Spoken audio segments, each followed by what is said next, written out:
سورہ صافات، بسم اللہ الرحمن الرحیم، والصافات صفا فالزاجرات زجرا فالتالیات ذکرا ان الہکم لواحد رب السماوات والارض وما بینہما ورب المشارق، صدق اللہ العظیم۔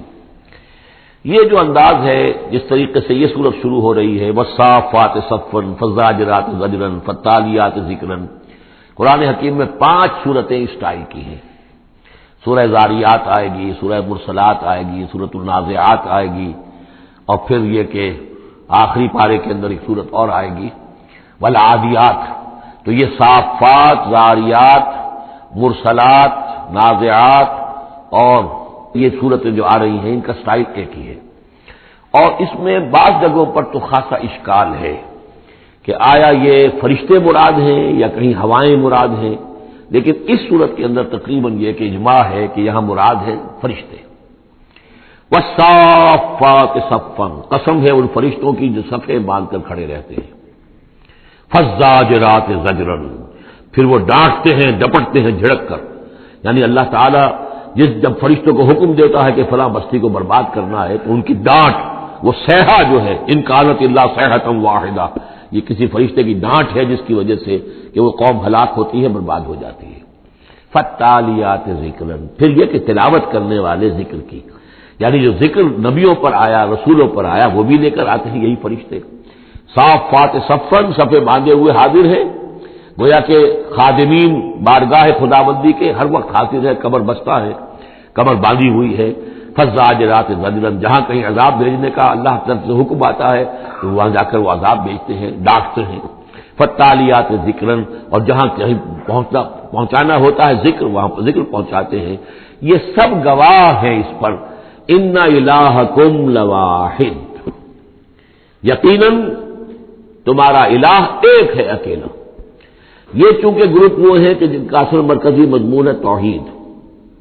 آپ آگے جا کر دیکھیں گے جو آخری 2 گروپ ہیں ان کا مرکزی چونکہ مضمون جو ہے وہ ہے انذار آخرت، تو وہاں پر آپ دیکھیں ان الدین لواقع، یہ ساری قسمیں کھا کر ان الدین لواقع، دین، جزا و سزا، حساب کتاب، اس کا بدلہ لازماً ہونے والا ہے۔ یہاں جو گواہی پر جو قسمیں کھائی گئی ہیں اس پر جو مقسم علیہ ہے، ان الہکم لواحد، یقیناً تمہارا الہ ایک ہی ہے، رب السماوات والارض، جو رب ہے، مالک ہے آسمانوں کا اور زمین کا، وما بینہما، اور جو کچھ ان دونوں کے مابین ہے، ورب المشارق، اور تمام مشرقوں کا رب ہے۔ اب یہاں مغارب کا لفظ نہیں آیا، اس لیے کہ ہر نقطہ زمین کا جو ہے وہ مشرق بھی بنتا ہے، ہر نقطہ، جسے ہم مغرب اس وقت کہیں گے، اس وقت سورج یہاں طلوع ہو رہا ہے تو غروب اس کے بالکل اپوزٹ ہے، لیکن خود وہ جگہ بھی تو ایک وقت میں طلوع بن جائے گی، وہاں پر بھی مشرق ہوگا، سورج وہاں تو جب چمکے گا وہاں رائز کرے گا، تو گویا کہ تمام جو ہے یہ مشارق ہی ہے۔ انا زینا السماء الدنیا بزینۃ الکواکب، ہم نے مزین کر دیا ہے، خوشنما بنا دیا ہے سماء الدنیا کو۔ السماء الدنیا مرکب توصیفی ہے، سب سے قریب والا آسمان، دنا کہتے ہیں قریب کو، ادنا قریب ترین، اور دنیا اس کا مؤنث ہے۔ انا زینا السماء الدنیا، جو قریب ترین آسمان ہے اس زمین سے، اس کو ہم نے مزین کر دیا ہے بزینۃ الکواکب، ستاروں کی زیبائش اور آرائش۔ وحفظا من کل شیطان مارد، یہ پہلے بھی آ چکا ہے، اور حفاظت ہے ہر سرکش شیطان کے مقابلے میں، یعنی شیاطین جن جو ہیں، یہ میں عرض کر چکا ہوں، جو میری رائے ہے کہ سولر سسٹم جتنا ہے وہ ان شیاطین جن جتنے بھی ہیں، جنات کی رسائی ہے وہاں تک، انہیں کوئی جہاز نہیں چاہیے، کوئی ان کو کسی طرح کی مشینیں نہیں چاہیے کہ جس سے یہ وہاں تک جائیں، کوئی راکٹ نہیں چاہیے، یا خود ان کے اندر یہ توانائی موجود ہے۔ جیسے پرندے ہیں اڑ رہے ہیں، ہم نہیں اڑ سکتے، لیکن پرندہ ہے چھوڑ سکتا ہے، وہ بھی اڑ رہا ہے۔ اسی طریقے سے ان کے لیے اللہ تعالیٰ نے جو ہے اس پورے سولر سسٹم کو، اس سے آگے نہیں، اس سولر، کیونکہ ان کا مبدا جو ہے، پیدائش جو ان کی ہوئی ہے وہ میرے نزدیک سورج سے ہوئی ہے، سورج ہی کی جو لو تھی اور لپٹ تھی اس سے ان کی پیدائش ہوئی ہے۔ تو بہرحال ان کی جو بھی رسائی ہے، تو پھر اس سے آگے بڑھنے کی جب کوشش کرتے ہیں کہ جو فرشتے نازل ہو رہے ہوتے ہیں، اگلے آسمانوں سے آ رہے ہیں، سمائے دنیا تک آئے ہیں تاکہ دنیا تک پہنچے، تو وہاں یہ پھر کچھ سنتے ہیں، کچھ خبریں ان سے لے لیتے ہیں، اور قرب ان کے مابین ہے، اس لیے کہ وہ ناری ہے اور فرشتے پوری ہیں۔ لیکن اللہ تعالیٰ نے بندوبست کیا ہوا ہے، خاص طور پہ جب کبھی وہی نازل ہو رہی ہوتی ہے، کوئی نبی ہے جن کو بھیجا گیا ہے، ان پر وحی آ رہی ہے، تو پھر بڑا حفاظت کی جاتی ہے کہ یہ شیاطین کو سنگل نہ لے سکے۔ وَحِفْظًا مِّن كُلِّ شَيْطَانٍ مَارِدٍ لَا يَسْمَعُونَ إِلَى الْمَلَإِ الْأَعْلَىٰ، یہ نہیں سن پاتے، یستمعون کا یسمعون بن گیا، یہ نہیں سن پاتے ملائے اعلیٰ کی باتیں۔ وَيُقْذَفُونَ مِن كُلِّ جانب، اور ان کے اوپر پھینکے جاتے ہیں تیر، میزائلز ان پر داغے جاتے ہیں ہر جانب سے، دحوراً ان کو بھگانے کے لیے، کھدیڑنے کے لیے۔ وَلَهُمْ عَذَابٌ وَاصِبٌ، اور ان کے لیے پھر عذاب ہے سخت دائمی۔ إِلَّا مَنْ خَطَفَ الْخَطْفَةَ، اللہ سوائے اس کے کہ جو کوئی شے اچک کر لے جاتا ہے، کوئی ایک چیز، فَأَتْبَعَهُ شِهَابٌ ثَاقِبٌ، تو پھر اس کے پیچھے پھینکا جاتا ہے ایک چمکتا ہوا انگارہ، وہ میزائل جو ہے ان کی طرف مارا جاتا ہے۔ فَاسْتَفْتِهِمْ، تو اے نبی ان سے پوچھئے، أَهُمْ أَشَدُّ خَلْقًا أَمْ مَنْ خَلَقْنَا، ان سے پوچھئے انسانوں سے، ان مشرکین مکہ سے، کیا ان کا بنانا زیادہ مشکل ہے یا جو چیزیں ہم نے بنائی ہیں؟ یعنی وہ جو کہتے ہیں دوبارہ کیسے پیدا ہو جائیں گے، کیسے بنا دے گا اللہ تعالیٰ ہمیں دوبارہ، کیسے ہمیں اور جسم مل جائے گا اور زندہ کر دیا جائے گا۔ فَاسْتَفْتِهِمْ، ان سے پوچھئے، أَهُمْ أَشَدُّ خَلْقًا، کیا ان کی تخلیق زیادہ ثقیل، زیادہ بھاری، زیادہ مشکل تھی، أَمْ مَنْ خَلَقْنَا، یا وہ جو ہم نے بنایا ہے، ہم نے آسمان بنائے، ہم نے ستارے بنائے، ہم نے سورج بنایا، ہم نے چاند بنائے، اور ہم نے کیا کچھ بنایا ہے تم جانتے بھی نہیں، گیلیکسیز بنائی ہیں تم نہیں جانتے، اتنی وسیع اور اس کائنات کا بنانے والا جو ہے اس کے لیے تمہیں دوبارہ پیدا کرنا مشکل ہو گیا۔ انا خلقناہم من طین لازب، یہ لفظ آ گیا اب یہاں پر جو میں نے گنوائے تھے آپ کو الفاظ، اور ان کو تو ہم نے بنایا ہے ایک چپکتے گارے سے، گارا جس میں کچھ چپچپاہٹ پیدا ہو گئی تھی، اس کے اندر جو ہے فرمنٹیشن کا عمل ہوا اور اس سے لیس سی پیدا ہو گئی، من طین لازب۔ وہ الفاظ پھر یاد کر لیجئے، من تراب، مٹی سے، من طین گارا، طین لازب، وہ گارا کہ جس کے اندر لیس پیدا ہو گئی، حمیم مسنون، وہ گارا جو پھر اب اور مزید سڑ گیا ہے، اور اس کے بعد وہ سوکھ گیا ہے، من صلصال من حمیم مسنون، اور چھٹا لفظ ہے صلصال کالفخار، لقد خلقنا الانسان من صلصال کالفخار وخلقنا الجان من مارج من نار فبأي آلاء ربكما تكذبان، یہ آئے گا نا سورہ رحمان کے اندر۔ تو ہم نے اس چپکتے ہوئے گارے سے ہم نے ان کو بنایا، بل عجبت ویسخرون، تو اے نبی آپ بھی تعجب کرتے ہو، یہ تمسخر کر رہے ہیں، آپ تعجب کر رہے ہیں اس بات پر کہ میں انہیں اچھی باتیں بتا رہا ہوں، اخلاق کی تعلیم دے رہا ہوں، فطرت کے اندر جو توحید ہمارے مضمر ہے اسی کی طرف ان کو متوجہ کر رہا ہوں، اور یہ مذاق اڑا رہے ہیں۔ بل عجبت ویسخرون وَإِذَا ذُكِّرُوا لَا يَذْكُرُونَ، اور جب ان کو نصیحت کی جاتی ہے، یاد دہانی کرائی جاتی ہے، یہ اس کو اخذ نہیں کر رہے، اس سے سبق نہیں لے رہے، اس پر کان نہیں دھر رہے۔ وَإِذَا رَأَوْا آیَةً يَسْتَسْخِرُونَ، اور جب کوئی آیت دیکھتے ہیں تو مذاق اڑاتے ہیں، ہنسی ٹال دیتے ہیں۔ وَقَالُوا إِنْ هَذَا إِلَّا سِحْرٌ مُبِينٌ، اور کہتے ہیں کہ نہیں ہے یہ مگر کھلا جادو۔ أَإِذَا مِتْنَا وَكُنَّا تُرَابًا وَعِظَامًا أَإِنَّا لَمَبْعُوثُونَ، کیا جب ہم مر جائیں گے اور ہو جائیں گے مٹی اور ہڈیاں، ہڈیاں سخت سے ہیں وہ تو بہت عرصے تک پڑی رہتی ہیں، عظامًا نخرہ، گلی سڑی ہڈیاں، لیکن یہ کہ باقی سارا جسم جو ہے وہ تو تحلیل ہو کر مٹی بن جائے گا۔ أَإِذَا مِتْنَا وَكُنَّا تُرَابًا وَعِظَامًا أَإِنَّا لَمَبْعُوثُونَ، تو کیا ہمیں پھر دوبارہ اٹھا لیا جائے گا؟ أَوَا آبَاؤُنَا الْأَوَّلُونَ، کیا ہمارے جو آباء و اجداد تھے جو بہت عرصہ ہو گیا جن کو بڑے کھپے ہوئے، انہیں بھی اٹھا لیا جائے گا؟ قُلْ نَعَمْ وَأَنْتُمْ دَاخِرُونَ، کہیے ان سے کہ ہاں تم اٹھا لیے جاؤ گے، اور تم سب کے سب نہایت ذلیل ہوگے اپنے اس انکار کے باعث۔ فَإِنَّمَا هِيَ زَجْرَةٌ وَاحِدَةٌ فَإِذَا هُمْ يَنظُرُونَ، یہ تو ہماری طرف سے ایک ڈانٹ ہوگی، ایک ڈپٹ، ایک جھڑکی ہوگی، اور یہ سب کھڑے ہوئے دیکھ رہے ہوں گے۔ اچانک ایک ہی اس میں ان سب کو جو ہے قبروں سے اور جہاں کہیں بھی ان کے جو بھی اجزاء ہیں تحلیل ہوئے ان سب کو جمع کر کے ایک ہی مرتبہ کہنے سے اور ان کو اٹھا دیا جائے گا۔ فَإِذَا هُمْ يَنظُرُونَ، وہ دیکھ رہے ہوں گے۔ وَقَالُوا يَا وَيْلَنَا هَذَا يَوْمُ الدِّينِ، اور پھر کہیں گے ہائے ہماری شامت، یہ تو آ گیا وہ دن جزا و سزا کا جس کو ہم نفی کر رہے تھے۔ هَذَا يَوْمُ الْفَصْلِ الَّذِي كُنتُمْ بِهِ تُكَذِّبُونَ، اس وقت ان سے کہا جائے گا جی ہاں یہ ہے وہ دن، فیصلے کا دن جس کو کہ تم جھٹلایا کرتے تھے۔ اُحْشُرُوا الَّذِينَ ظَلَمُوا وَأَزْوَاجَهُمْ وَمَا كَانُوا يَعْبُدُونَ، اب فرشتوں کو حکم دیا جائے گا جمع کرو ان گناہ گاروں کو، ان مشرکوں کو، ان ظالموں اور کافروں کو، اور جو ان کے ساتھی ہیں ان سب کو جو جنات میں سے ہوں گے، اور یہ کہ جن کو یہ پوجا کرتے تھے ان کو بھی ساتھی لے آؤ جنات میں سے، من دون اللہ، اللہ کے سوا جنہیں یہ پوجتے تھے، فَاهْدُوهُمْ إِلَىٰ صِرَاطِ الْجَحِيمِ، پھر ذرا ان کو اب رہنمائی کرو انہیں اسکورٹ کرو صراط الجحیم، جہنم کے راستے پر انہیں لے جاؤ، وقفوہم انہم مسئولون، ذرا ٹھہرو، انہیں روکو، ان سے ذرا پوچھا جائے گا، کچھ پوچھنا چاہتے ہیں ہم، ما لکم لا تناصرون، کیا ہو گیا آج آپ ایک دوسرے کی مدد نہیں کر رہے؟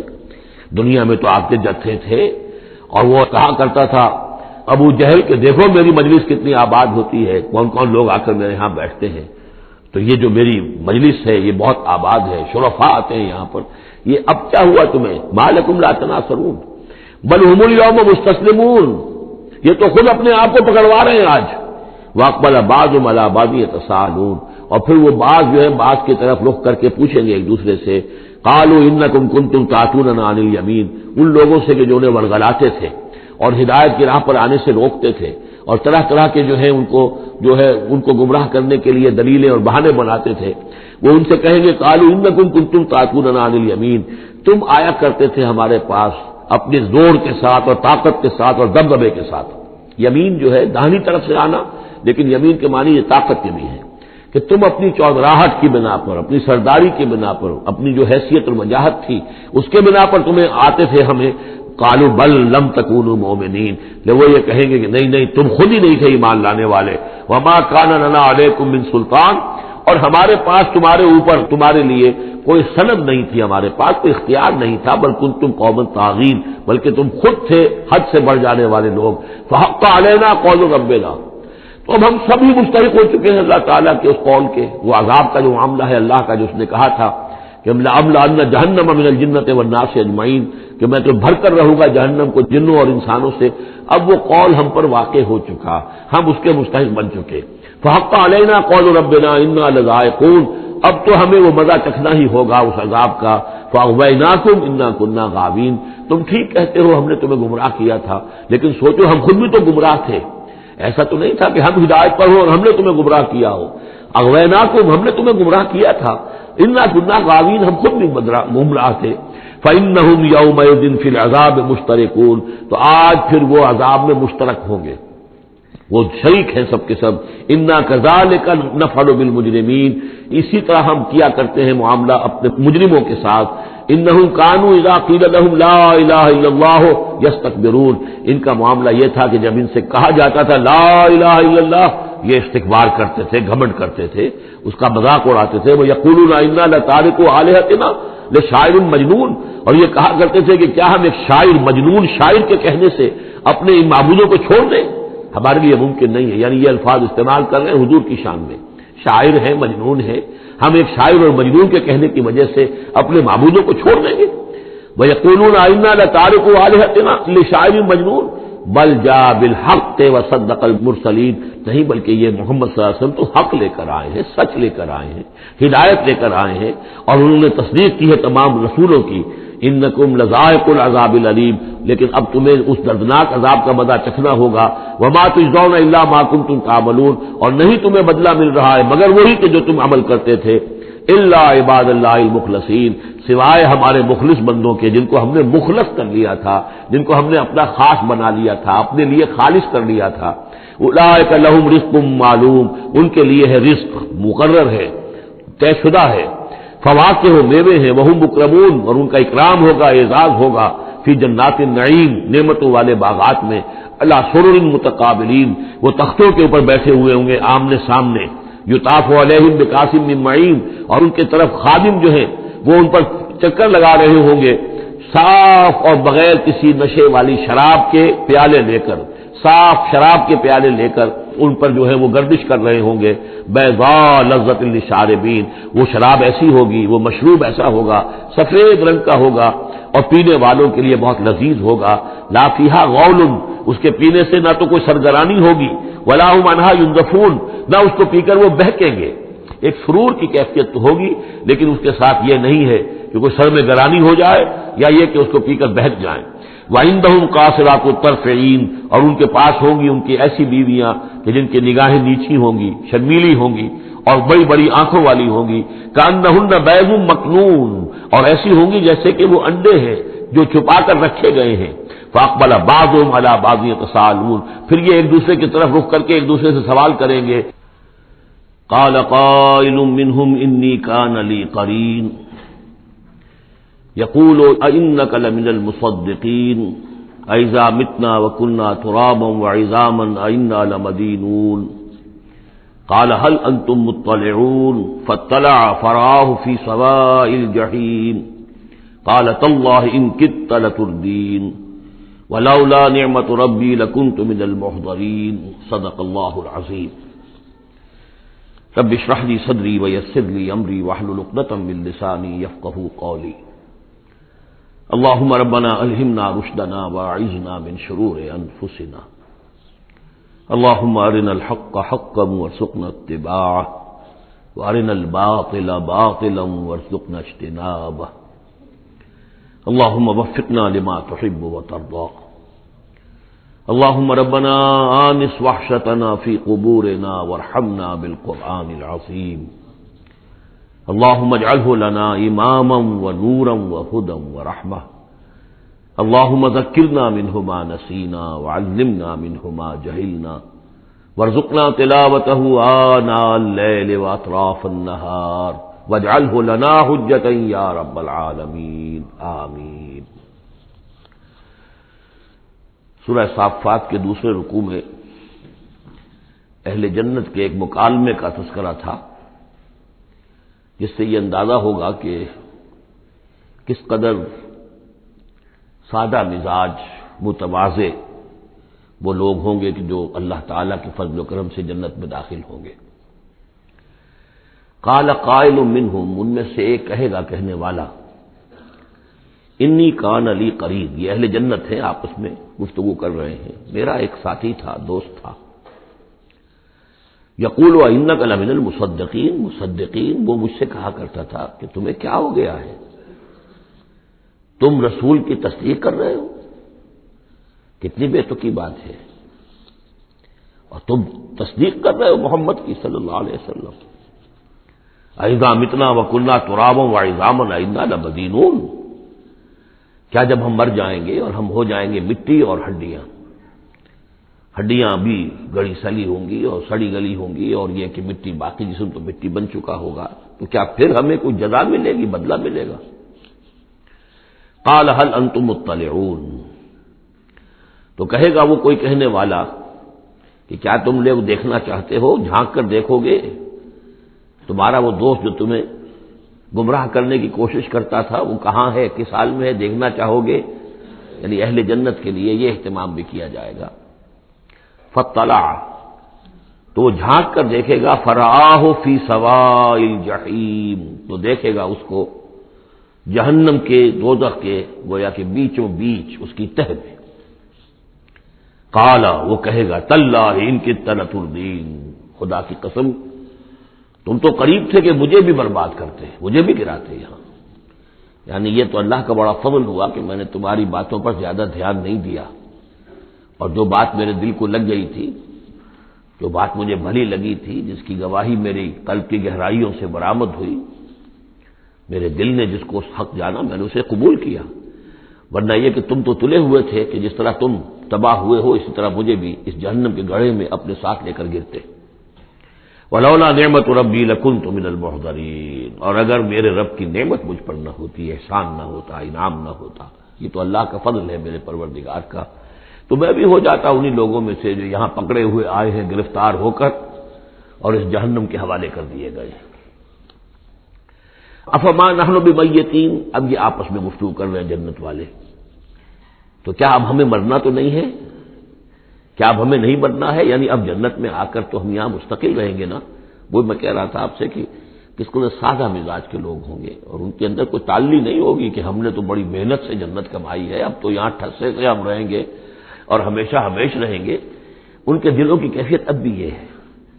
افما نحن بمیتین الا موتتنا الاولی وما نحن بمعذبین، تو کیا اب ہمیں کوئی موت نہیں آئے گی سوائے اس موت کے کہ جو آ چکی ہے، وما نحن بمعذبین، اور اب تو ہم مطمئن ہو جائیں کہ کسی عذاب وغیرہ کا کھٹکا نہیں ہے، کہیں اور کوئی پکڑ، کوئی اور حساب کتاب، کوئی اور چھلنی تو ابھی نہیں لگنی ہے، وما نحن بمعذبین، اور ہمیں تو کوئی عذاب نہیں دیا جائے گا۔ ان ھذا لہو الفوز العظیم، یقیناً یہ تو پھر بہت بڑی کامیابی ہے۔ لمثل ھذا فلیعمل العاملون، بس عمل کرنے والوں کو ایسی چیز کے لیے عمل کرنا چاہیے، اس انجام تک پہنچنے کی کوشش کرنی چاہیے۔ یہ ہے وہ انجام کہ جو اہل جنت کا ہوگا، اور اس انجام کو اپنے سامنے رکھ کر ہر محنت کرنے والا، عامل تو سب ہیں، بھاگ دوڑ تو سب کر رہے ہیں، دنیا پیش نظر ہے، دنیا بھی بغیر بھاگ دوڑ کے تو نہیں ملتی، محنت ہوتی ہے، دن رات کی ہوتی ہے، خون پسینہ ایک کر کے دنیا ملتی ہے، لیکن یہ ہے کہ اصل میں یہ خون پسینہ جو ہے انسان کا وہ اتنا قیمتی ہے کہ اس کے عوض تو یہ جنت حاصل کرنی چاہیے، نہ یہ کہ محض دنیا کی چند روزہ زندگی کے عیش و آرام اور صرف اس کی زیبائش و آرائش۔ اذالک خیر نزلا ام شجرۃ الزقوم، بھلا یہ کیفیت بہتر ہوگی، یہ انجام بہتر ہوگا، یا وہ ایک مہمان نوازی کے اعتبار سے نزل پہلی مہمان نوازی، ام شجرۃ الزقوم، یا زقوم کا درخت بہتر ہوگا کہ جو جہنمیوں کو دیا جائے گا، ان کا جو ناشتہ ہوگا وہ زقوم سے ہوگا۔ انا جعلناها فتنۃ للظالمین، ہم نے اس درخت کو ظالموں کے لیے، کافروں کے لیے فتنہ بنا دیا۔ اس کا ذکر آ چکا ہے سورہ بنی اسرائیل میں کہ یہ جو درخت ہے زقوم، قرآن کہتا ہے کہ جنت جہنم میں ہوگا، جہنم تو آگ کی جگہ ہے، تو وہاں درخت کیسے ہو جائے گا؟ کہاں درخت کہاں آگ؟ تو ہم نے اس کو فتنہ بنا دیا ہے۔ وہ لوگ سب ساری چیزیں جو ہے اس دنیا کے قوانین پر قیاس کر رہے ہیں، اس عالم کے قوانین یہ نہیں ہے، اس قوانین اور ہیں۔ یہاں کی آگ تو ایک دفعہ جلا دیتی ہے تو انسان مر جاتا ہے، وہاں کی وہ آگ جلائے گی لیکن مرنے نہیں دے گی۔ یہاں کھال جھلس گئی تو پھر کوئی لمبی چوڑی جو ہے وہ پلاسٹک سرجری کی جائے تو شاید دوبارہ کچھ ہو جائے، ورنہ یہ کہ خود بخود تو نہیں آ جائے گی، لیکن وہاں یہ ہے کہ جیسے ہی کھال جھلس جائے گی اور کھال اللہ تعالیٰ ان کو عطا کر دے گا۔ تو وہاں کے نوامیس، وہاں کے قوانین، وہاں کے جو بھی لاز ہیں وہ مختلف ہیں یہاں کے قوانین سے۔ انا جعلناها فتنۃ للظالمین انها شجرۃ تخرج فی اصل الجحیم، وہ ایک درخت ہے کہ جو جہنم کے بالکل تہ میں سے ابھرے گا، نکلے گا۔ طلعها کانه رؤوس الشیاطین، اور اس کے گابھے ایسے ہوں گے، خوشے ایسے ہوں گے جیسے شیطانوں کے سر ہیں، یعنی کوئی بہت ہی خوفناک قسم کے اور بہت بدنما۔ فَإِنَّهُمْ لَآكِلُونَ مِنْهَا، پھر یہ جو جہنمی ہے یہ کھائیں گے اس میں سے مجبور ہو کر، ویسے انسان اس کو دیکھنا تک پسند نہیں کرے گا، اس میں اس قدر کراہت ہوگی، لیکن یہ کہ چونکہ بھوک کی شدت ہوگی تو وہ کھائیں گے، منہ ماریں گے اس میں۔ فَمَالِئُونَ مِنْهَا الْبُطُونَ، اور اس سے اپنے پیٹوں کو بھریں گے۔ ثُمَّ إِنَّ لَهُمْ عَلَيْهَا لَشَوْبًا مِّنْ حَمِيمٍ، پھر جب اندر سے وہ کھولے گا اور پیاس کی طلب ہوگی تو پھر انہیں ایسا پانی دیا جائے گا کھولتا ہوا پینے کے لیے کہ جس میں پیپ کی ملاوٹ ہوگی، پیپ ملایا گیا ہوگا، لشوب من حمیم۔ ثم ان مرجعهم الى الجحیم، پھر یہ تو ابھی ابتدائی ہو گئی نا، جو ان کی مہمان نوازی جو ہے ابتدا میں ہو رہی ہے، اور اس کے بعد پھر ان کو لوٹا دیا جائے گا جہنم میں۔ انہم الفوا آباہم ضالین، یہ وہ لوگ ہیں جنہوں نے اپنے آباء و اجداد کو پایا گمراہ، بھٹکا ہوا، اب انہی کے اوپر انہوں نے انہی کے نقش پا پر چلنا شروع کر دیا۔ فہم علی آثارہم یہرعون، تو انہی کے نقوش پا پر اب یہ دوڑ رہے ہیں، بے اختیار دوڑے چلے جا رہے ہیں، بغیر سوچے سمجھے، جو بھی آباء و اجداد کے طور طریقے ہیں۔ وَلَقَدْ ضَلَّ قَبْلَهُمْ أَكْثَرُ الْأَوَّلِينَ، حالانکہ ان سے پہلے بھی جو پہلے لوگ تھے ان کی اکثریت بھی گمراہ تھی، وہ تو ہم دیکھ چکے ہیں۔ ان تُطِعْ أَكْثَرَ مَنْ فِي الْأَرْضِ يُضِلُّوكَ عَنْ سَبِيلِ اللَّهِ، یہ ہم آیت پڑھ چکے ہیں۔ اگر تم زمین میں بسنے والوں کی اکثریت کی پیروی کرو گے تو وہ تو تمہیں گمراہ کر کے چھوڑے گی۔ پھر یہ آیت بھی سورہ یوسف میں آ چکی ہے، وَمَا يُؤْمِنُ أَكْثَرُهُم بِاللَّهِ إِلَّا وَهُم مُشْرِكُونَ، کہ ان کی اکثریت جو ہے اللہ پر ایمان نہیں رکھتی مگر کسی نہ کسی نوع کے شرک کے ساتھ، اور شرک یہی ہوتا ہے کہ ایک بڑے اللہ کو مان کر کسی نہ کسی چھوٹے اللہ کو بھی مانا جائے، اور ہوتا یہ ہے کہ وہ چھوٹا خدا جو ہے وہ اعصاب پر سوار ہو جاتا ہے،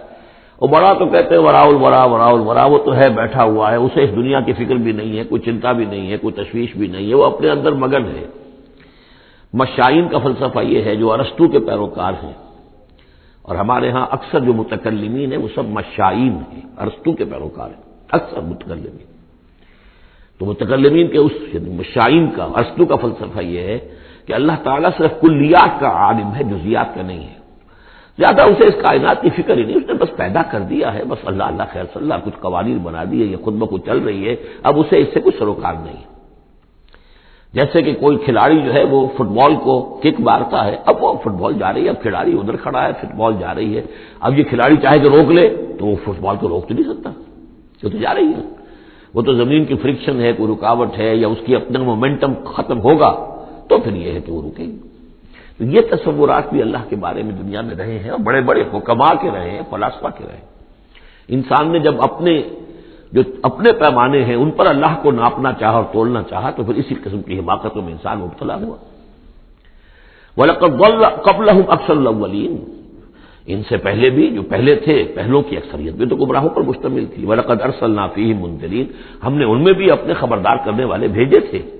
فَانظُرْ كَيْفَ كَانَ عَاقِبَةُ الْمُنذَرِينَ، تو دیکھ لو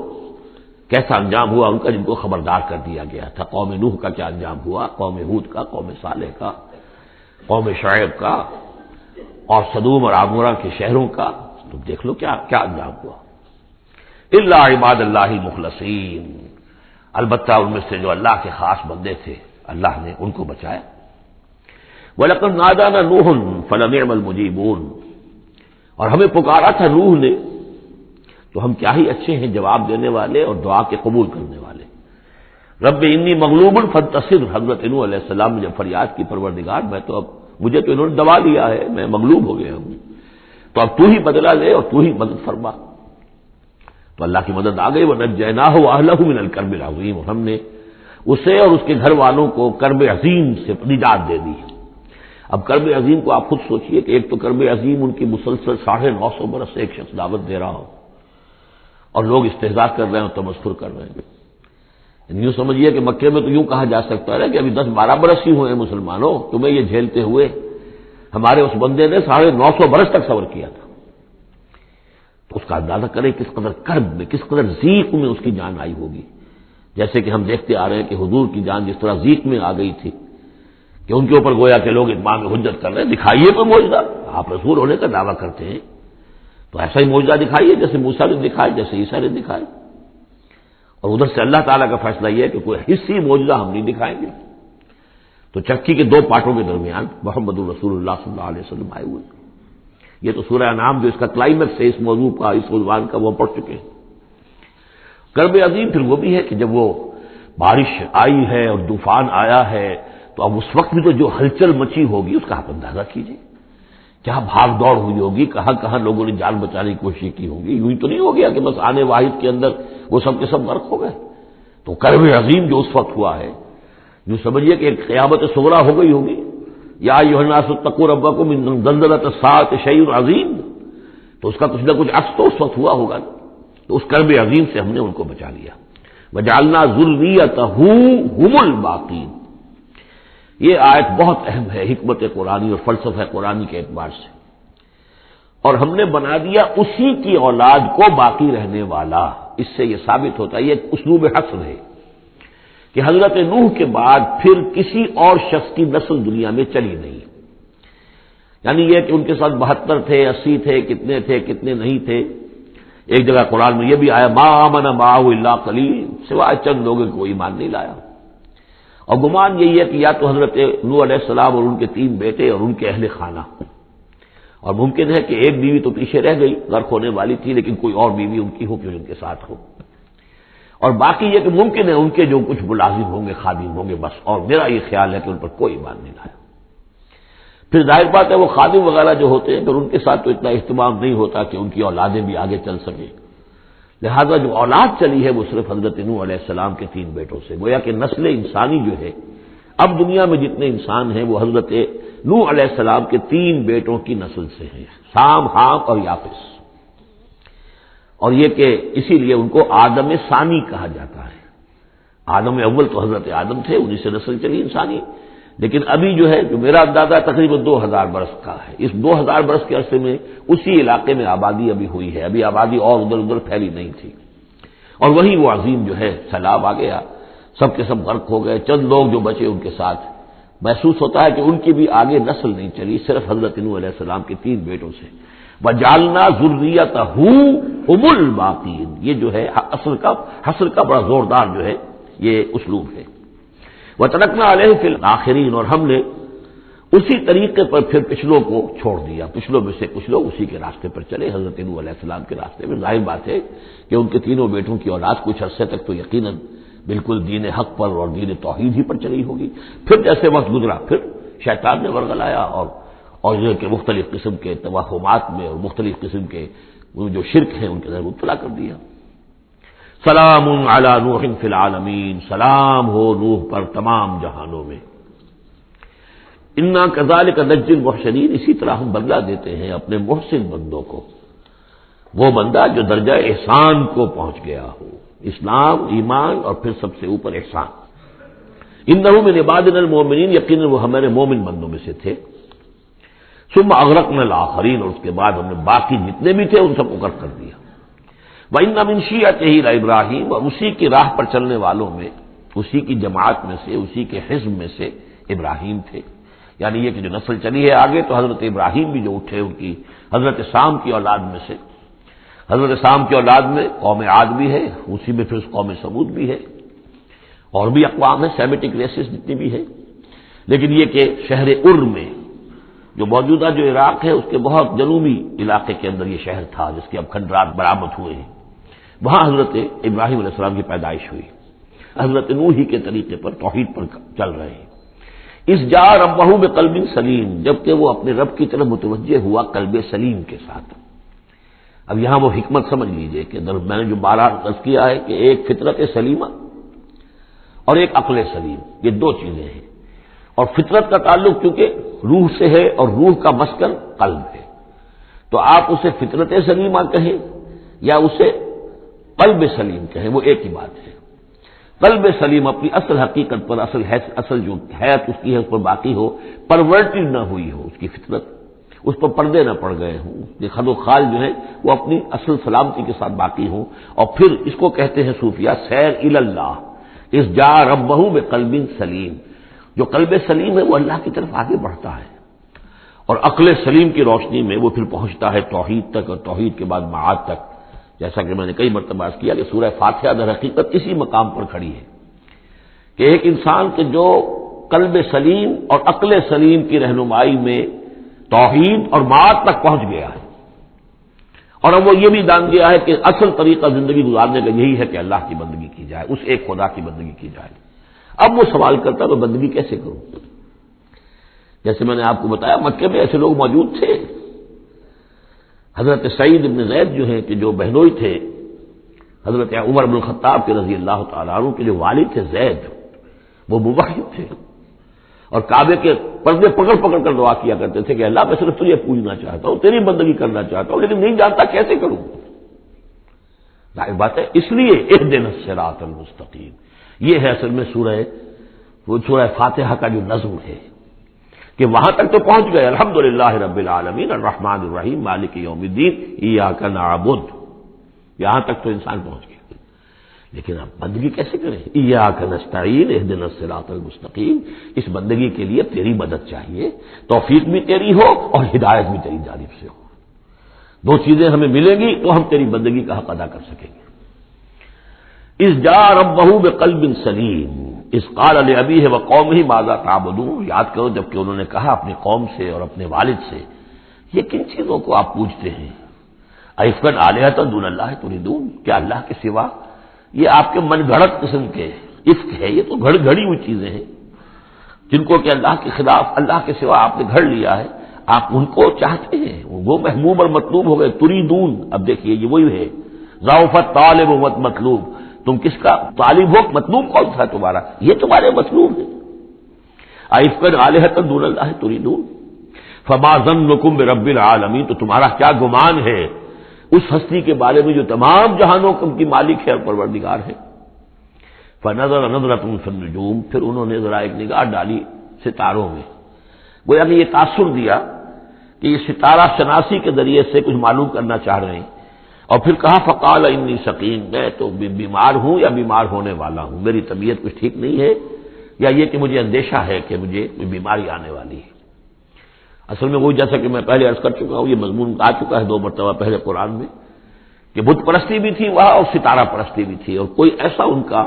سالانہ کوئی ستارہ پرستی کا جشن تھا جیسے جنم اشٹمی کا میلہ ہوتا ہے ہندوؤں میں کہ سب کے سب شہر سے باہر نکل کر کسی ستارے کی پرستش کیا کرتے تھے، تو جب وہ دن آیا ان کا تو سب کے سب چلے گئے۔ حضرت ابراہیم نے کہا میری طبیعت ٹھیک نہیں ہے، میں آپ لوگوں کے ساتھ نہیں جا سکتا، اور پیچھے رک گئے۔ فنظر نظرۃ فی النجوم، انہوں نے ذرا ستاروں میں نگاہ دوڑائی اور کہا قال انی سقیم، میری طبیعت ٹھیک نہیں ہے، یا میری طبیعت جو ہے خراب ہونے والی ہے۔ فتولوا عنہ مدبرین، تو وہ اسے چھوڑ کر وہ چلے گئے، پیٹھ موڑ کر چلے گئے، اور جا کر انہوں نے وہ اپنے جو بھی جشن تھا، جو بھی پوجا پاٹ تھی وہ کی۔ فراغ الی آلہتہم، پھر جا گھسا وہ ان کے معبودوں میں۔ فقال الا تاکلون، اب وہاں ظاہر بات ہے حلوہ مانڈا رکھا ہوگا، بتوں کے سامنے چڑھاوے چڑھے ہوئے ہوں گے، تو حضرت ابراہیم پوچھتے ہیں کیا ہو گیا آپ حضرات کو، کھاتے کیوں نہیں، تناول کیوں نہیں فرماتے ہیں؟ یہ جو کچھ آپ کے پوجنے والوں نے لا کر نذرانہ رکھا ہوا ہے یہاں پر، الا تاکلون، کھاتے کیوں نہیں کھاتے آپ؟ فراغ علیہم ضربا بالیمین ما لکم لا تنطقون، اور کیا بات ہے بات بھی نہیں کرتے، جواب بھی نہیں دیتے۔ فراغ علیہم ضربا، پھر ایک ضرب کے ساتھ پل پڑا ان پر، ایک ضرب کے ساتھ اپنے داہنے ہاتھ سے پوری قوت سے۔ فاقبلوا الیہ یزفون، باقی تفاصیل کو قرآن درمیان میں چھوڑ جاتا ہے۔ اب وہ سب کے سب چورا ہو گئے، ایک کو چھوڑ دیا صرف جو سب سے بڑا تھا۔ اب اس کے بعد جب وہ لوگ آئے ہوں گے اور جو قیامتیں صغرا نہیں بلکہ کبرا وہ تو اس وقت ہو گئی ہوگی شہر کے اندر کہ ہمارے یہ معبودوں کے ساتھ کیا کیا، کس نے کیا ہے۔ فاقبلوا الیہ یزفون، تو گھبراتے ہوئے دوڑے ہوئے ان کی طرف آئے۔ قال تعبدون ما تنحتون، اب انہوں نے پھر اب ان کے ساتھ مباحثہ کہہ لیجئے، مناظرہ کہہ لیجئے، بغیر کسی خوف کے۔ اتعبدون ما تنحتون، کیا آپ لوگ پوچھتے ہیں ان چیزوں کو جنہیں خود تراشتے ہیں اپنے ہاتھ سے؟ واللہ خلقکم وما تعملون، یہ آیت بھی حکمت قرآنی اور فلسفہ قرآنی کے اعتبار سے بہت اہم ہے، جبکہ اللہ نے تمہیں بھی بنایا ہے اور تمہارا عمل جو ہے اس کا بھی پیدا کرنے والا اللہ ہے۔ اس پر اہل سنت کا یہ عقیدہ ہے کہ انسان کاسب عمل تو ہے، خالق عمل نہیں ہے۔ یعنی میں نے ارادہ کیا کہ میں یہ پیالہ اٹھاؤں، اس ارادہ کرنے کا معاملہ تو میرا ہے، اور اسی کی بنا پر اگر یہ ارادہ نیک ہے تو جزا، اور غلط ہے تو سزا۔ باقی یہ اٹھا سکنا اس کا، یہ میرے بس کا روگ نہیں ہے جب تک کہ اذن رب نہ ہو۔ اس لیے کہ نہ معلوم کتنی فورسز آف نیچر ہیں جو اس میں انوالوڈ ہیں، کتنا پریشر ہوا کا اس کے اوپر ہے۔ پھر یہ کہ میرا اپنا جسمانی نظام جو ہے کہ میرے دماغ کا فیصلہ میرے ہاتھوں تک کنوے کرنے والے جو وہ الیکٹرک وائر ہیں اندر، وہ وائرنگ میں کوئی گڑبڑ ہو جائے کہیں، لیکن یہ ساری چیزیں جو ہوتی ہیں تو اعمال کا خالق اللہ ہے، کاسب انسان ہے۔ واللہ خلقکم وما تعملون، یہاں خاص طور پر یہ اس لیے کہا جا رہا ہے کہ تم نے تراشے ہیں نا یہ، تو تم جو کچھ کرتے ہو اپنے ہاتھوں سے، تمہارے جو اعمال ہو، تم کا خالق بھی اللہ ہے۔ قالوا ابنوا له بنيانا فالقوه في الجحيم، انہوں نے کہا اس کے لیے ذرا ایک بڑا الاؤ بناؤ، بڑی عمارت تعمیر کرو، اور پھر اس کو ایک جہنم کے اندر جھونک دو، آگ کے اندر ڈال دو۔ فارادوا به كيدا فجعلناهم الاسفلين، تو انہوں نے اس کے ساتھ اس پر ایک داؤ آزمایا تھا، لیکن ہم نے انہی کو کر دیا نیچے، یعنی وہ شکست خوردہ۔ یہ میں اس کی وضاحت کر چکا ہوں پہلے کہ داؤ کون سا تھا۔ یہ داؤ یہ تھا کہ انہیں توقع یہ تھی کہ اب جب بہرحال الاؤ بن رہا ہے، اس میں آگ دہکائی جا رہی ہے، تو حضرت ابراہیم کے علم میں آ رہا ہے، یا ہو سکتا ہے دیکھ بھی رہے ہوں، تو انہیں توقع یہ تھی کہ یہ سارا نشہ ان کا حرن ہو جائے گا جب یہ دیکھیں گے آگ کو، اور جب گرانے لگیں گے انہیں تو فوراً تائب ہو کر اور ہماری جو بھی ہمارے عقائد ہیں ان واپس آ جائیں گے۔ اس لیے کہ یہ آسان کام نہیں، یہ ان کی چال تھی کہ یہ آ کر ان کے 14 طبق روشن ہو جائیں گے جب آگ کے کنارے پہ لا کے ان کو کھڑا کیا جائے گا، لیکن وہ تو بے خطر کود پڑا آتش نمرود میں، عشق عقل ہے محو تماشائے لوے بام ابھی۔ تو حضرت ابراہیم علیہ السلام نے جب یہ کچھ کیا اور پھر اللہ نے گل و گلزار بنا دیا اس آگ کو، تو وہ لوگ جو ہے نہایت ناکام اور خائب و خاسر ہوئے۔ وقال انی ذاہب الی ربی سیہدین، اور اب حضرت ابراہیم نے فرمایا کہ میں اپنے رب کی طرف جاتا ہوں، وہ مجھے ہدایت دے گا، یعنی راستہ بتائے گا، یعنی اب ہجرت کر رہے ہیں، یہ قانون ہے۔ جب کسی نبی اور رسول کے قتل پر آمادہ ہو، ظاہر بات ہے کہ آمادگی سے کیا آگے بڑھ کر، انہوں تو آمادگی سے بھی آگے نکل گئے، اپنی طرف سے تو ڈال ہی دیا نا آگ میں، اللہ نے بچا لیا اور بات ہے۔ جیسے کہ یہودیوں نے حضرت مسیح کو تو اپنے طور پر تو سولی پر چڑھا دیا، اللہ نے جو کیا وہ علیحدہ بات ہے، اللہ نے معجزے کے طور پر ان کو آسمان پر اٹھا لیا۔ قال انی ذاہب الی ربی سیہدین، میں تو اب اپنے رب کی طرف ہجرت کروں گا، اور وہ مجھے راستہ بتائے گا، میں جاؤں کہاں۔ رب حب لی من الصالحین، بہت لمبا راستہ انہیں لینا پڑا ہے، اس لیے کہ یہ عراق اور شام اور فلسطین کے درمیان بہت بڑا صحرا ہے درمیان میں، یہ زیادہ تر جو شرق اردن کا پورا علاقہ بہت زبردست صحرا ہے یہ، تو ادھر سے کوئی جا ہی نہیں سکتا تھا، وہ تو وہی جو دریا کے ساتھ ساتھ جو ہے فرات کے ساتھ ساتھ ہوتے ہوئے اوپر گئے ہیں، ہاران کا علاقہ ہوتا تھا، شمالی شام کا علاقہ، پھر وہاں سے پھر نیچے اترے ہیں اور فلسطین کے علاقے میں پہنچے، بہت لمبا سفر کرنا پڑا۔ وقال انی ذاہب الی ربی سیہدین رب ہب لی من الصالحین، اور اب دل سے ایک دعا نکلی، پروردگار مجھے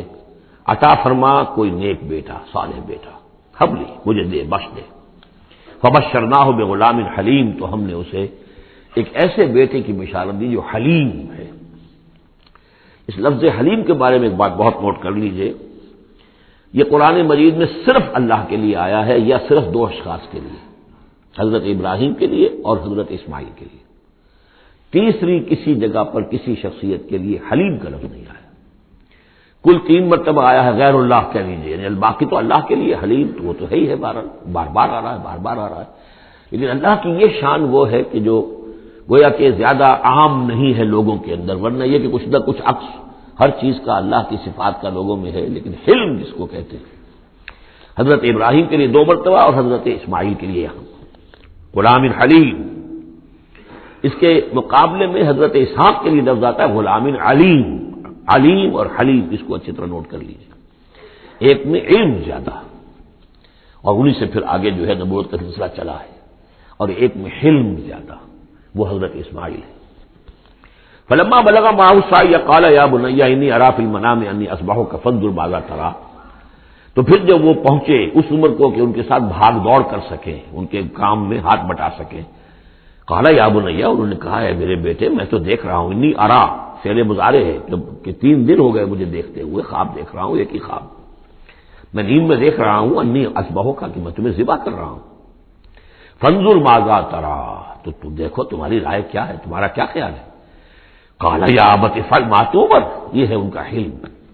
انہوں نے کہا فوراً ابا جان کر گزریے جس چیز کا آپ کو حکم ہو رہا ہے، انہیں معلوم ہے کہ میرے والد نبی ہیں اور میرے والد کا خواب وہی ہے، وہ کوئی ایسا خیال نہیں ہے کہ جو من گھڑت خیال ہو یا کسی شیطان کی طرف سے کوئی ان کو جو ہے اس طرح کی چیز جو ہے وہ دکھائی جا رہی ہو۔ تو انہوں نے کچھ نہیں کہا ابا جان پتہ نہیں سوچیے تو صحیح ہے، خواب باقی خواب صحیح ہے، سچا ہے، کیا ہے؟ نہیں کچھ نہیں۔ یا ابت افعل ما تؤمر ستجدنی انشاءاللہ من الصابرین قریب، انشاءاللہ آپ مجھے پائیں گے صبر کرنے والوں میں۔ یہی میں سمجھتا ہوں کہ ان کا وہ رویہ ہے کہ جس کی وجہ سے یہ حلیم کا خطاب اللہ تعالیٰ کی طرف سے انہیں ملا ہے۔ یہاں یہ بات بھی نوٹ کر لیجئے کہ یہود نے بڑی زبردست کوشش کی ہے تورات میں تحریف کرنے کی، کہ ذبیح اللہ حضرت اسماعیل کے بجائے حضرت اسحاق کو قرار دیا جائے، جگہوں کے نام بدل دیے ہیں، فلسطین میں بھی ایک جگہ کا نام مریا رکھ دیا ہے، مروا، جیسے مروا کے اوپر قربان گاہ تھی وہ مریا وہاں بنا دیا ہے، وہاں بھی ایک بکہ بنا دیا، وادی بکا، وادی بکا وہ بکہ اس لیے کہ مکہ جو ہے وہ وادی مکہ تھی، جس میں کہ یہ اللہ تعالیٰ نے حضرت ابراہیم کو وہ جگہ بتائی کہ یہ ہے بیت اللہ کا مقام۔ اور یہ کہ عجیب بات یہ ہے کہ بعض ہمارے مفسرین بھی ان کے اس پروپیگنڈے سے متاثر ہو گئے ہیں، اور یہ کہ ذبیح اللہ جو ہے وہ حضرت اسماعیل نہیں بلکہ حضرت اسحاق ہے۔ غالباً اگر میرا حافظہ ہو کر نہیں کھا رہا تو تبری اس مغالطے میں مبتلا ہو گئے، بہت بڑے مفسر ہیں۔ تو اس پر جو کتاب لکھی مولانا حمید الدین فراہی نے عربی زبان میں، وہ بہت مارکے کی کتاب تھی، الرائے الصحیح فی من ہوا ذبیح، کون ذبیح ہے اس کے بارے میں صحیح رائے، عربی زبان میں لکھی، اس کا ترجمہ مولانا اسلائی صاحب نے کیا تھا، وہ ہم نے شائع کیا تھا انجمن خدام القرآن کے تحت، غالباً اب بھی کہیں ہوگا، لیکن وہ کتاب اتنی دقیق ہے، اتنی مشکل ہے، عام ذوق کی نہیں ہے، اس لیے میں نے ایک مرتبہ بہت سی وہ شائع کر لی تھی، وہ بہت عرصے تک پڑھی نہیں، پھر اس کے پڑھنے والے نہیں نکلے۔ قال یا بنی انی اری فی المنام انی اصبحک فانظر ماذا تری، قال یا ابت افعل ما تؤمر ستجدنی ان شاء اللہ من الصابرین، فلما اسلما وتلہ للجبین، تو جب ان دونوں نے فرما برداری کی روش اختیار کر لی اور حضرت ابراہیم نے اسماعیل کو لٹا دیا پیشانی کے بل کہ تاکہ چہرہ سامنے نہ ہو، بجائے سامنے وہ چلانے کے چھری اس گدی پر چلانے کی کوشش کی۔ وَنَادَيْنَاهُ يَا ابراہیم، اور ہم نے پکارا ہے ابراہیم کا صدقت الرؤیا، تم نے تو اپنا خواب سچا کر دکھایا۔ اِنَّا كَذَلِكَ نَجْزِي الْمُحْسِنِينَ، ہم اسی طرح اپنے محسن بندوں کو بدلہ دیتے ہیں۔ ان ھذا لہو البلاء المبین، یقیناً یہ بہت بڑی آزمائش تھی۔ یہ شاباش کی حد ہے کہ ممتحن یہ کہے اس سے کہ جس کا امتحان لے رہا ہو کہ بھائی امتحان بڑا سخت لیا تھا میں نے تمہارا واقعتاً۔ اب یہ شاباش کا جو ہے یوں سمجھیے کہ سب سے آخری شکل ہے کہ ممتحن کہے۔ اس موضوع پر میں نے ایک تحریر لکھی تھی جو کتابچے کی شکل میں موجود ہے، حج اور عید الاضحیٰ اور اس کی حکمت، اس میں نے یہ چیزیں بیان کی ہیں۔ وَفَدَيْنَاهُ بِذِبْحٍ عَظِيمٍ، اور پھر ہم نے اس کی جگہ پر فدیہ ایک ذبح عظیم، جنت کا ایک میڈھا آیا اور اس کی جگہ پر حضرت اسماعیل کی جگہ پر ذبح ہوا،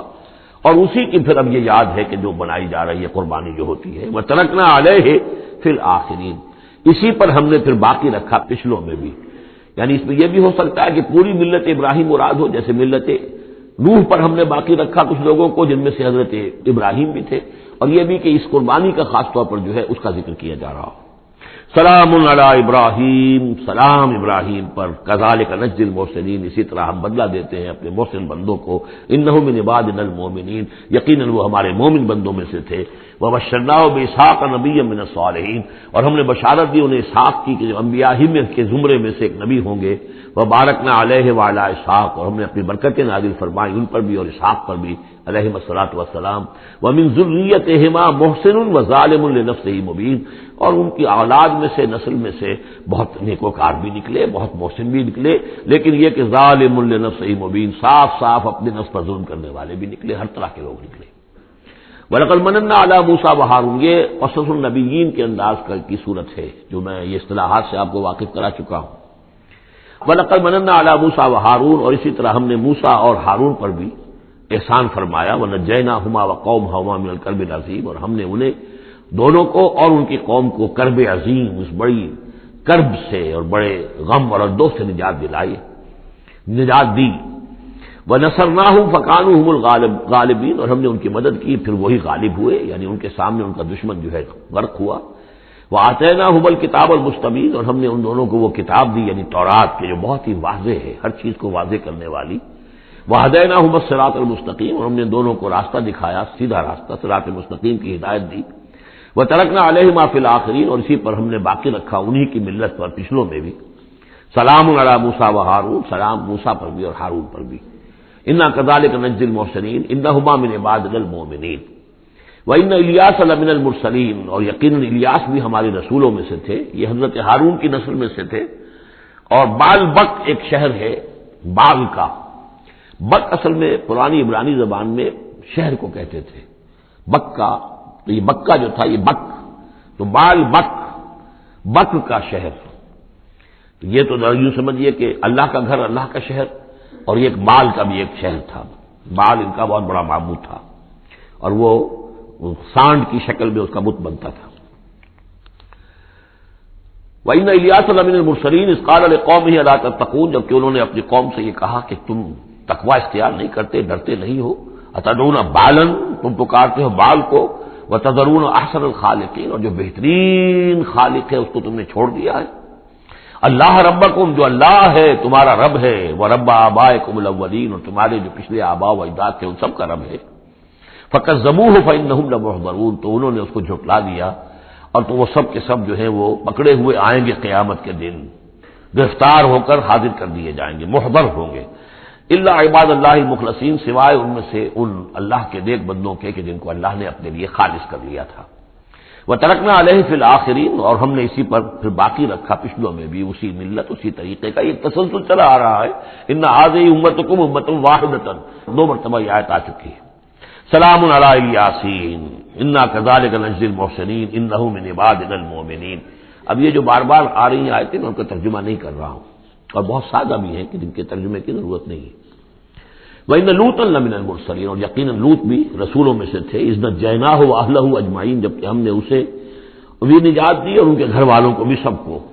اصل میں اس کے سب کی تفصیل قرآن مجید سے تو ایسے معلوم ہوتا ہے کہ خاصا بڑا خاندان ہوگا، خاصا بڑا گھرانہ ہوگا، جن میں سے صرف ایک جو ہے عورت، ان کی بیوی جو تھی وہ رہ گئی پیچھے۔ تورات سے یہ معلوم ہوتا ہے کہ ان کی صرف دو بیٹیاں تھیں اور کوئی خاندان نہیں تھا، بس وہ اپنی دو بیٹیوں کو لے کر نکلے ہیں، واللہ عالم۔ قرآن کے بیان سے اندازہ جو ہوتا اہل، تو معلوم ہوتا کہ خاندان جو ہے وہ کسی سائزیبل ہوگا، واللہ عالم۔ الا عجوزا فی الغابرین، سوائے ایک بڑھیا کے جو پیچھے رہنے والوں میں تھی، ثم دمرنا الآخرین، پھر ہم نے جڑ سے اکھاڑ کر پٹک دیا پچھلوں کو، باقیوں کو۔ وَإِنَّكُمْ لَتَمُرُّونَ عَلَيْهِم مُصْبِحِينَ، اور تم گزرتے ہی ہو صبح کے وقت ان پر سے، یعنی جہاں ان کے کھنڈرات تھے، جس کے بارے میں ابھی حال ہی میں خبر آئی ہے کہ کچھ برٹش آرکیولوجی وغیرہ سے جن کو دلچسپی ہے اور جو اس کے ماہر ہیں، تحقیق کی ہے کہ وہ ڈیڈ سی کے پانی کی سطح کے نیچے اب آثار تلاش کیے جا چکے ہیں اس سدوم اور عمورہ کے، وہ موجود ہیں، اور تورات اور قرآن دونوں کی پوری توثیق ہو گئی ہے۔ انشاءاللہ اب یہ ساری اب حضرت نوح علیہ السلام کی کشتی بھی وہ بھی لوگوں کی نگاہوں کے سامنے آ جائے گی، اس لیے کہ قرآن کے انداز سے یہ معلوم ہوتا ہے کہ ایک وقت میں وہ بھی ایک بڑی آیت کی حیثیت سے ظاہر ہوگی، اور یہ کہ یہ ساری چیزیں جو لوگوں کے سامنے ایک ثبوت کے طور پر آتی چلی جائے گی، یہ ساری تاریخ جو قرآن بیان کر رہا ہے اور تورات نے بیان کی صحیح ہے۔ وَإِنَّكُمْ لَتَمُرُّونَ، تم گزرتے ہو، جب تمہارے قافلے جاتے ہیں تو وہاں سے گزر کر جاتے ہو، تم صبح کے وقت بھی اور باللیل، کبھی رات کے وقت بھی۔ افلا تعقلون، تو کیا تم عقل سے کام نہیں لیتے؟ وَإِنَّ يُونُسَ لَمِنَ الْمُرْسَلِينَ، اور یونس بھی اسی طرح اللہ کے رسولوں میں سے تھے۔ اذ ابق الى الفلك المشحون، جبکہ وہ بھاگ کر پہنچا اس کشتی میں کہ جو پہلے ہی سے لدی ہوئی تھی، اس کو چونکہ اپنی قوم کو چھوڑ کر غصے میں بھرے ہوئے، ذهب مغاضبا، یہ ہم پڑھ چکے ہیں، یعنی اپنے قوم کے انکار اور کفر کی وجہ سے اتنا انہیں طیش آیا، اتنا غصہ ہوا، غضبناک ہو کر، بس یہ غلطی ہوئی کہ انہیں انتظار کرنا چاہیے تھا کہ اللہ تعالیٰ کی طرف سے انہیں ایکسپریس پرمیشن ملے، واضح کہ اب ہاں تم اپنی قوم کو چھوڑ کر چلے جاؤ، اس کے بغیر رسول اپنی جگہ نہیں چھوڑ سکتا۔ لیکن یہ کہ وہ اس وقت جو ان کے اندر حمیت حق تھی وہ اتنے جوش میں آئی کہ بس ایک بات کا سہو ہو گیا، خطا ہو گئی۔ اب وہ گئے ہیں چھوڑ کر، تو پھر وہ غالباً وہی دجلہ اور فرات میں سے کسی دریا کے اندر کوئی کشتی ہوگی، اس میں یہ سوار ہو گئے۔ فساہم فکان من المدحضین، تو اس کشتی کا کوئی ڈولنے لگی، کوئی معلوم ہوا کہ ڈوب جائے گی، تو انہوں نے یہ کہا ان کے اپنے رواج کے مطابق، یا تو یہ کہ وزن کم کرنے کے اعتبار سے سوچا ہوگا کہ ایک آدمی کو تو یہاں سے اترنا ہوگا ورنہ پوری کشتی ڈوب جائے گی۔ روایات میں یہ بھی آتا ہے کہ انہوں نے سمجھا کہ کوئی غلام بھاگا ہوا آیا ہے اور اس کی وجہ سے ہماری یہ کشتی جو ہے یہ اب یہ ڈوبنے کے قریب آ گئی ہے، تو پھر اس قرآن اندازی کی کہ کون ہے وہ، اور قرآن اندازی میں نام حضرت یونس کا نکلا، تو انہوں نے اٹھا کے انہیں اور وہ دریا میں پھینک دیا۔ فساہما، انہوں نے قرآن ڈالا، فکان من المدحضین، تو وہی ہوا جسے دھکیل دیا گیا دریا کے اندر۔ فالتقمہ الحوت، تو اسے نگل لیا مچھلی نے، کوئی ویل ہوگی بڑی مچھلی، اور آج کل تم آپ کو معلوم ہے جس سائز کی ہوتی ہے۔ وہو ملیم، اور وہ ملامت زدہ تھے اللہ کی طرف سے۔ اب ظاہر بات ہے کہ جو بھی خطا ہو جاتی ہے اور جتنی بڑی شخصیت ہوتی ہے اس کے بارے میں ان کی چھوٹی سی خطا کے اوپر بھی اللہ کا جو اظہار ہوتا ہے ناراضگی کا، وہ بہت سخت ہوتا ہے۔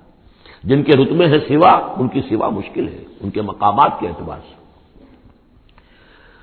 فلولا انہ کان من المسبحین، تو اگر نہ ہوتے وہ تسبیح کرنے والوں میں سے، لا الہ الا انت سبحانک انی کنت من الظالمین، وہ ہم پڑھ چکے ہیں آیت کریمہ۔ اس کا انہوں نے اس مچھلی کا معاملہ اللہ نے ایسا خاص بھی رکھا ہوگا کہ ابھی ان کی موت وہاں واقع نہیں ہوئی، اس کے اندر گھٹن کی وجہ سے، اللہ کے اختیار میں سب کچھ ہے، اور وہ وہاں زندہ بھی رہے اور تسبیح کرتے رہے۔ للبث فی بطنہ الی یوم یبعثون، تو وہ رہتا، اگر وہ نہ ہوتا مسبحین میں سے، تسبیح نہ کرتا، یہ آیہ کریمہ کا ورد وہاں نہ انہوں نے کیا ہوتا، تو یہ کہ وہ پھر رہتا اسی مچھلی کے پیٹ میں یوم یبعثون، قیامت تک، وہیں سے ان کا بعث بعد الموت ہوتا۔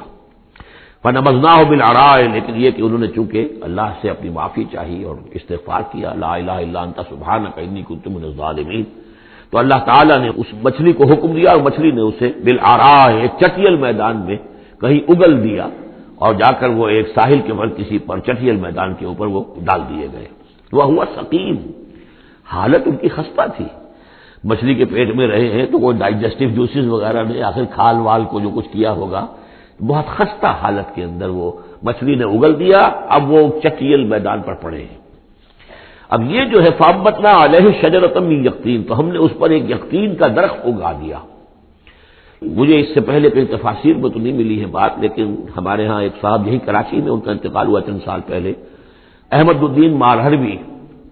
یہ محکمہ تعلیم سے متعلق تھے، اللہ تعالیٰ ان پر اپنی رحمت نازل فرمائے، بہت نیک آدمی تھے، میثاق کے بڑے پرانے خریداروں میں سے تھے۔ تو وہ محکمہ تعلیم میں کبھی رہے ہیں مکران کے علاقے میں، تو ان کا وہاں ایک بیل ہوتی، اگجین کہتے ہیں، اگجین، یہ یعنی بلوچوں کے ہاں، مکرانیوں کے ہاں اس کا نام اگجین ہے، اور وہ بیل ایسی ہے کہ جس کے پتے بڑے بڑے ہوتے ہیں اور وہ زمین میں پھیلتی جاتی ہے، اور اس کے اندر کچھ ایسا انسیکٹیسائڈ ہے، کوئی ایسی چیز ہے، ریپیلنٹ ہے کہ کوئی جو ہے حشرات الارض اس کے قریب نہیں آتے. تو اللہ تعالیٰ نے وہ یقین کا درخت جو ہے، اچھا یقین جو ہے، اب وہ قاف گاف بنتا ہے، وہ تو آپ کو معلوم ہے پورے سعودی عرب میں بھی قاف جو ہے گم کو وہ گم ہی کہتے ہیں، تو یقین سے یقین سے یقین وہ بن گیا ہوگا. تو وہ اب بھی موجود ہے، وہ پودا وہ ایک بیل کی طرح پھیلتا ہے، اور اس کا جو ہے جیسے ہمارے یہاں گھیا ہوتا ہے، گول گھیا، اس قسم کا اس کا پھل ہوتا ہے، بہت میٹھا وہ اس میں لگتا ہے. تو اللہ تعالیٰ نے ان کے لیے گویا کہ انتظام کر دیا کہ یہ یہاں پڑے ہیں تو ان کے زخم وغیرہ ٹھیک ہوں، کھال صحیح ہو، لہذا ان کے اوپر کوئی جو ہے حشرات الارض ان کے اوپر حملہ آور نہ ہو جائے، کوئی بیکٹیریا نہ آ جائے. تو وہ چیز ریپیلنٹ جو ہے وہ اس کے اندر موجود تھی اگین کے اندر. وَأَنبَتْنَا عَلَيْهِ شَجَرَةً مِّن یقطین، ہم نے یقطین کی ایک بیل اس کے اوپر اگا دی. اب اس کا سایہ بھی ہو گیا، دھوپ سے بھی بچت ہو گئی، اور وہاں پڑے پڑے ہی وہ جو پھل جو ہوگا اس کا کہ جو اس میں مٹھاس بھی تھی اور غذا بھی دے رہی ہے، تو وہاں سے ان کو وہ پھل بھی اللہ نے دے دیا. وَأَرْسَلْنَاهُ إِلَىٰ مِائَةِ أَلْفٍ أَوْ يَزِيدُونَ، پھر ہم نے انہیں ٹھیک کر کے یعنی صحت یاب کر کے پھر ہم نے انہیں بھیج دیا 1,00,000 انسانوں کی طرف. آیا یہ اپنی ہی قوم کی طرف واپس آئے ہیں یا کسی اور قوم کی طرف بھیجے گئے، یہ یقین کے ساتھ معلوم نہیں ہے، لیکن یہ کہ پھر انہیں، اور غالباً یہی ہے اغلب کہ اپنی ہی قوم کے پاس واپس آ گئے جن کا کہ عذاب ٹل گیا تھا. حالانکہ عذاب کے آثار شروع ہو چکے تھے، لیکن سورہ یونس میں ہم پڑھ چکے ہیں ایک ہی یہ واقعہ ہوا ہے تاریخ میں کہ عذاب کے آثار شروع ہونے کے بعد کوئی قوم توبہ کرے اور اس کی توبہ قبول ہو جائے، اور یہ کہ عذاب الہی ٹل جائے. وَأَرْسَلْنَاهُ إِلَىٰ مِائَةِ أَلْفٍ أَوْ يَزِيدُونَ، تو ہم نے 1,00,000 کے آدمی اور ان سے بھی کچھ زیادہ کی طرف انہیں بھیجا. فَآمَنُوا فَمَتَّعْنَاهُمْ إِلَىٰ حِينٍ، تو وہ ایمان لے آئے اور ہم نے پھر انہیں دنیا کا سامان متاع دنیاوی عطا کیا ایک خاص وقت تک کے لیے، یعنی یہ فریش لیز آف ایگزسٹنس، ایک نئی ان کو مہلت دے دی بقا کی. فاستفتہم لربک البنات ولہم البنون، اب یہاں پر وہ جو مشرک تھے مکے کے، ان کے جو عقائد تھے اب ان سے بحث ہو رہی ہے. تو اے نبی ذرا ان سے پوچھئے کیا تیرے رب کے لیے تو بیٹیاں ہیں اور ان کے لیے بیٹے ہیں؟ یعنی یہ کہ اوروں نے تو چلیے بیٹا تو دیا، اللہ کو الاٹ کیا تو بیٹا تو کیا، انہوں نے الاٹ بھی کیے تو بیٹی ہیں جو خود انہوں پسند نہیں ہے. ام خلقنا الملائکۃ اناثا، کیا ہم نے فرشتوں کو واقعی مؤنث بنایا تھا؟ وہم شاہدون، وہ گواہ ہیں اس کے، انہیں معلوم ہے کہ واقعتاً ہم نے فرشتوں کو جو بنایا تھا تو مؤنث بنایا تھا. الا انہم من افکہم لیقولون، نہیں آگاہ ہو جاؤ یہ ان کے اپنے بنائے ہوئے جھوٹ موٹ کے عقائد ہیں، اور وہ کہتے ہیں ولد اللہ، اللہ کی اولاد ہوئی. وانہم لکاذبون، یقیناً وہ جھوٹے ہیں. اصطفى البنات علی البنین، کیا اللہ تعالیٰ نے بیٹوں کو چھوڑ کر بیٹیاں پسند فرما لی؟ ما لکم کیف تحکمون، تمہیں کیا ہو گیا ہے، تم کیسے فیصلے کر رہے ہو، کیسی رائے دے رہے ہو؟ افلا تذکرون، تو کیا تم دھیان نہیں کرتے، عقل سے کام نہیں لیتے؟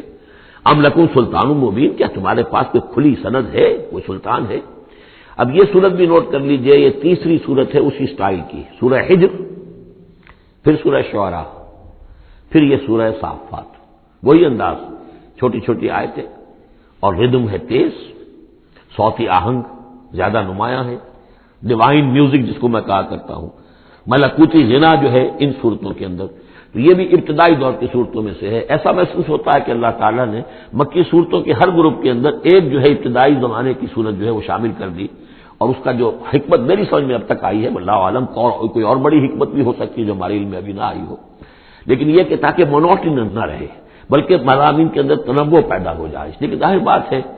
کہ اب ایک آدمی پڑھ رہا ہے قرآن مجید، فرض کیجئے ایک شخص جو ہے ایک پارہ روزانہ پڑھتا ہے،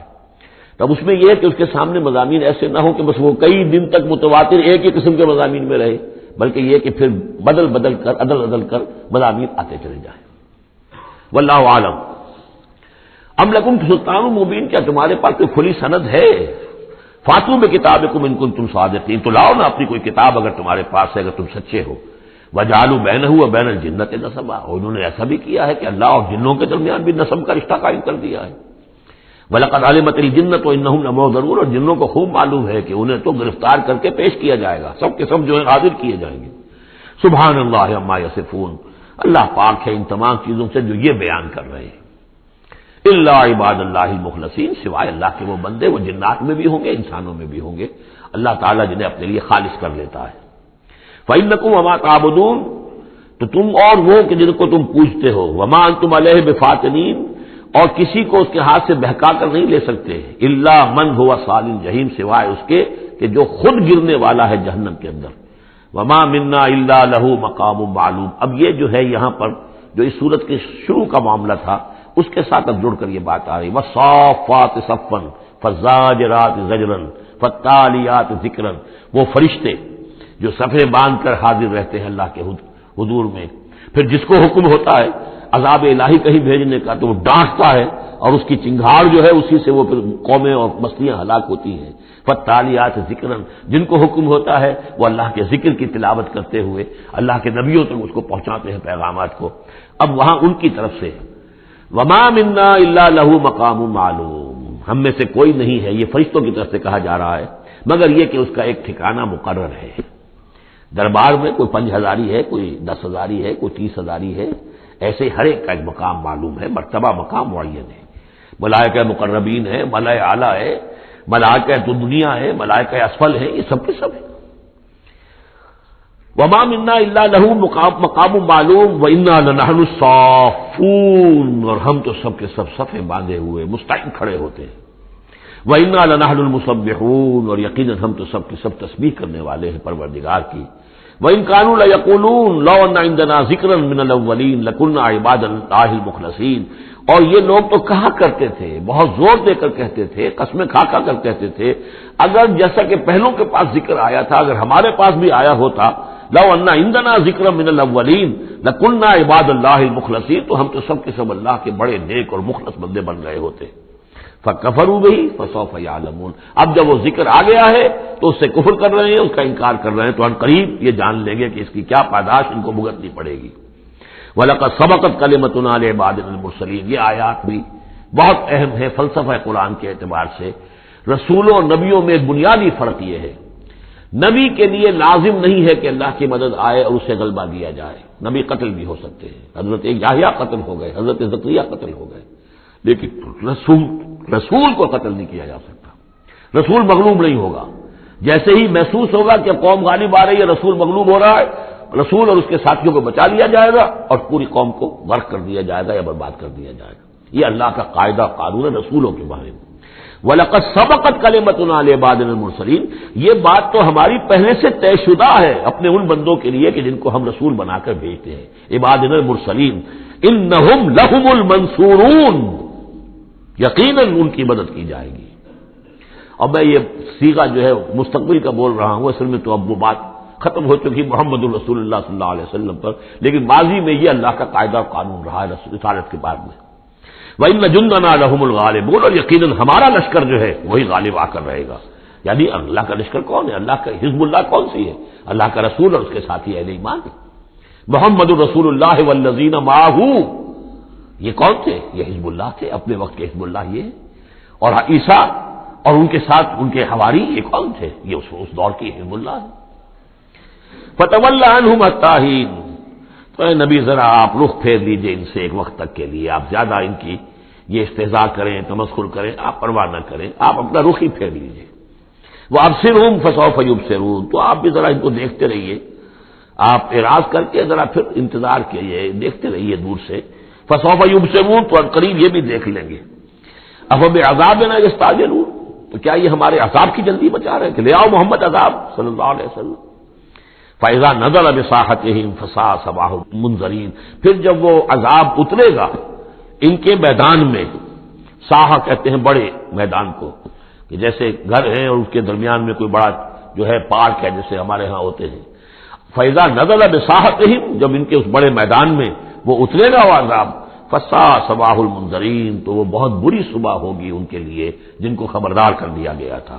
وَتَوَلَّ عَنْهُمْ حَتَّىٰ حِينٍ. پھر دوبارہ اے نبی ابھی ذرا آپ ان کی طرف سے آپ رخ پھیر لیجئے، ان کے انکار سے زیادہ دلگیر بھی نہ ہو، ان کے انجام کے بارے میں زیادہ صدمہ بھی نہ کریں. وَلَا تَحْزَنْ عَلَيْهِمْ، آپ ان کے بارے میں رنج و افسوس بھی نہ رکھیں. فَلَعَلَّكَ بَاخِعٌ نَفْسَكَ أَلَّا يَكُونُوا مُؤْمِنِينَ. آپ اس صدمے سے اپنے آپ کو، اپنی جان کو نہ بھلائیں کہ یہ ایمان نہیں لا رہے. وَأَبْصِرْ فَسَوْفَ يُبْصِرُونَ. آپ بھی دیکھتے رہیے اور قریب یہ بھی دیکھ لیں گے. سبحان ربک رب العزت عما یصفون. پاک ہے اللہ تیرا پروردگار جو رب العزت ہے، عزت اور اقتدار اور اختیار والا ہے. عما یصفون، ان تمام چیزوں سے کہ جو یہ بیان کرتے ہیں. یہ نوٹ کرنے والی بات ہے کہ وصف اسی سے یصفون بنا ہے اور دوسری صفت بنا ہے، قرآن مجید میں اللہ کے لیے یہ لفظ استعمال ہوتا ہے صرف لوگوں کی طرف سے. اللہ تعالیٰ نے اپنی کوئی صفت قرآن میں اس ایجابی یا مثبت طور پر بیان نہیں کی ہے. ویسے ہم احادیث میں لفظ ہے، لیکن یہ کہ یہ بات نوٹ کر لیجیے، قرآن میں صرف نام آتا ہے. لہ الاسماء الحسنی، اس کے ہیں تمام اچھے نام. اللہ کے لیے صفت کا لفظ کہیں واضح طور پر صحیح صراحتاً جو ہے وہ نہیں آیا ہے. جہاں بھی آیا عما یصفون، جو کچھ یہ اس کو وصف بیان کر رہے ہیں، جو کچھ اس کے بارے میں یہ کہہ رہے ہیں، سبحانہ و تعالی عما یصفون، اللہ اس سے پاک ہے، بلند و برتر ہے. وسلام علی المرسلین، اور سلام ہو تمام رسولوں پر. والحمد للہ رب العالمین، اور کل حمد بلکہ کل شکر زیادہ موضوع ہے اللہ کے لیے ہے جو تمام جہانوں کا مالک اور رب ہے. بارک اللہ لی و لکم فی القرآن العظیم ونفعنی و ایاکم بالآیات والذکر الحکیم.